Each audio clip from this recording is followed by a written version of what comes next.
La parole déclare dans le livre de Deutéronome au chapitre 18 qu'on ne trouve chez toi aucune personne qui exerce le métier de devin, personne qui consulte ceux qui invoquent les esprits, personne qui interroge les morts, car quiconque fait ces choses est une abomination avec l'Éternel.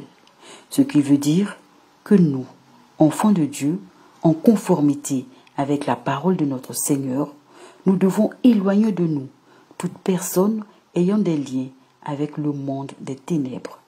Voici Madame Dago Marie-Daniel.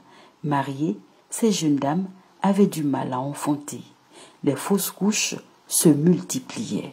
Je suis venue rendre grâce à Dieu et dire merci à Dieu pour ce qu'il a fait dans ma vie. Il m'a délivré, il a délivré ma vie matrimoniale. Parce que depuis un certain moment, quand je prends une grossesse, ça tombe. Et je vis avec deux petites filles, deux filles chez moi. Donc, à chaque fois que je rêve aux enfants, je joue avec mes enfants. Après, quand c'est enceinte, puis après ça quitte. Coïncidence, machination ou simple peur. Afin d'être rassurée, Madame Dago, qui fréquente la Reine de la Liberté, de Abba Achia Pakomari, expose sa situation devant le Seigneur. Ce jour-là, c'est la petite mère, l'épouse de l'homme de Dieu, qui donne l'enseignement. Un enseignement sur les rêves pour Madame Dago. Dieu avait entendu sa peine. Les 2 derniers dimanches où maman a prêché sur les rêves, avant ça, le mois dernier, il y a un cabri qui est venu me coigner à la cône 3 fois sur le ventre, en rêve.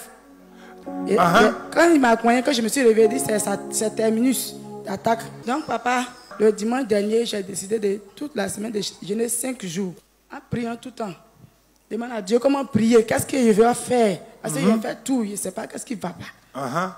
Donc j'ai demandé à Dieu, et c'est comme ça, Dieu m'a mis en cœur de faire des enfants, de l'offrande pour les enfants de Gobelé. C'est ainsi que le jour suivant, Madame Dago dépose un sac de riz pour les enfants de Gobelé. Le dimanche passé, je suis venue à mon offrande, le sac de riz. Quand je suis venue, j'ai donné ça aux enfants de Gobelé. Et je suis venue m'asseoir à la prière. Maman a enseigné sur les rêves. Elle a enseigné sur les rêves. Après ça, on a prié sur les bougies prophétiques. On est parti à la maison. Quand on est arrivé à la maison, j'ai allumé la bougie rouge.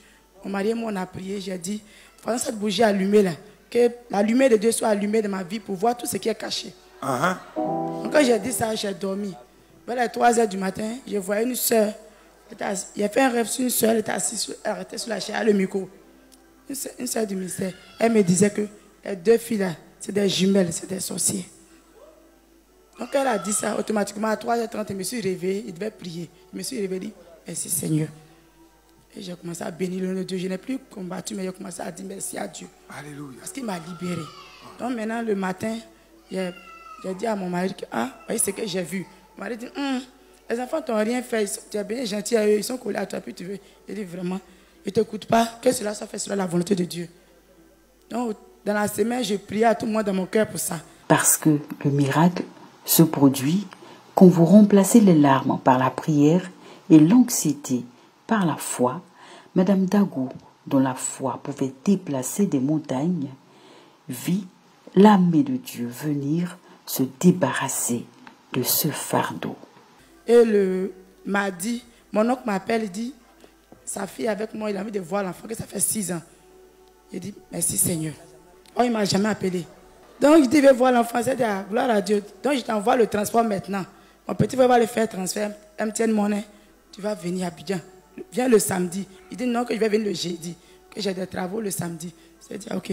Quand je lui ai envoyé le samedi, jeudi n'est pas venu, samedi, hier, il est venu. À 15h, il m'appelle, il dit, Abidjan. Je dit, ok. Moi, je viens vers toi, chez ma tante. Je peux avec l'enfant, et c'est ça fait. Que je suis parti, je lui ai donné une somme de 60 000 francs, plus l'enfant. Et vraiment, il était content. Ce matin, ils m'ont appelé pour me dire merci, que vraiment, merci beaucoup pour l'enfant. Maintenant, pour la deuxième, c'était difficile, puisqu'elle n'est pas de ma famille, puis elle n'est pas de mon ethnie. Et puis vraiment, j'aime son affaire. Ta maman m'appelle pour dire que le salaire que je paye l'enfant, ça ne l'arrange pas. D'aller la déposer dans l'agence où je l'ai prise. Presque sans effort, Madame Dago vit la source de son mal disparaître, lui ouvrant ainsi le chemin de l'enfantement. Dieu, nul n'est comme toi. Alléluia.